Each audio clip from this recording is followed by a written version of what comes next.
Monsieur le Président, je vous salue et je salue les honorables collègues députés. Monsieur le ministre, je vous salue ainsi que l'ensemble de vos collaborateurs et vous félicite pour la confiance qui a été renouvelée en votre personne pour manager ce département extrêmement important dans l'économie sénégalaise.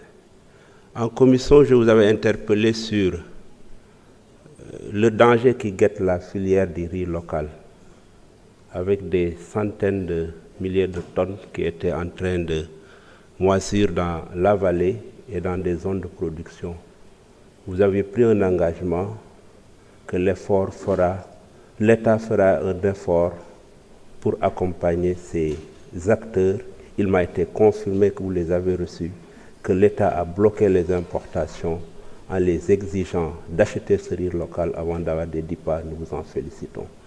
Monsieur le ministre, je suis très heureux d'écouter beaucoup de collègues aujourd'hui d'intervenir et d'insister sur l'importance de l'industrialisation pour le développement de notre pays.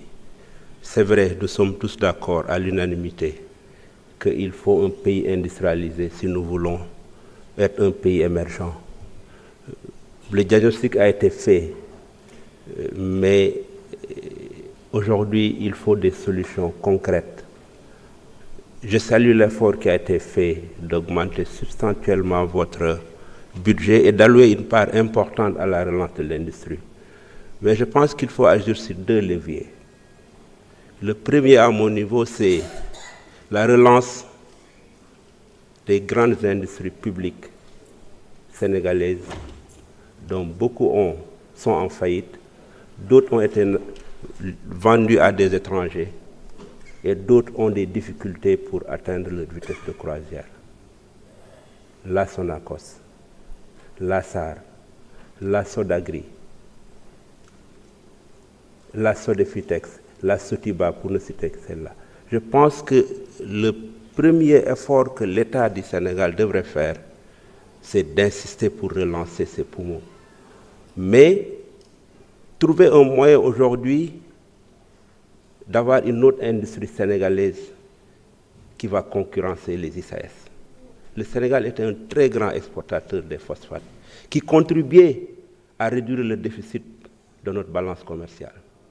Je pense qu'aujourd'hui, il y a beaucoup de sites miniers aujourd'hui qui peuvent nous permettre d'avoir une industrie et de régler la question de l'engrais que nous importons.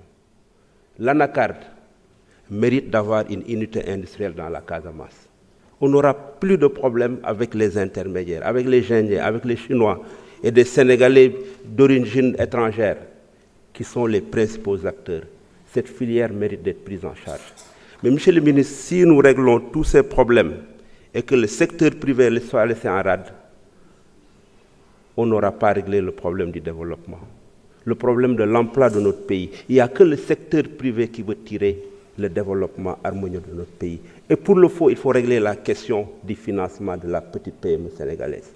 J'aimerais que le ministre des Finances soit là. Si nous ne réglons pas la question du foncier, on ne trouvera jamais un problème au financement de la petite PME.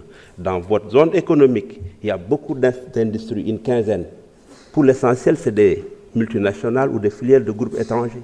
Parce que les nationaux, aujourd'hui, n'ont pas les moyens d'investir sur fonds propres. Et dans le milieu rural, le foncier n'est pas titré. Je suis heureux que le ministre... Président, je devais avoir 5 minutes, n'est-ce pas? Donc, j'insiste sur la question de la titrisation du foncier pour permettre aux investisseurs sénégalais de pouvoir lever des financements. Et quand je dis sénégalais, ne confondez pas des Sénégalais qui portent des marques étrangères et avec des capitaux sénégalais. C'est extrêmement important. Quelqu'un a fait un amalgame tout à l'heure en disant la marque américaine. Quand une marque américaine est portée par un Sénégalais, c'est une entreprise sénégalaise. C'est une franchise. Aujourd'hui, monsieur le ministre, il faut trouver un moyen de régler l'accès au financement aux PME en les permettant, sur la base des affectations, des délibérations qu'ils auront dans les territoires, qu'ils puissent avoir des titres fonciers ou des baux. Aujourd'hui, l'État du Sénégal, dans tous les régimes qui se succèdent, ont beaucoup de lenteur pour titrer. Et quand on n'a pas un bail, on n'a pas un titre foncier, on ne peut pas lever un financement. Merci beaucoup. Honorable Guimond Souaré. Honorable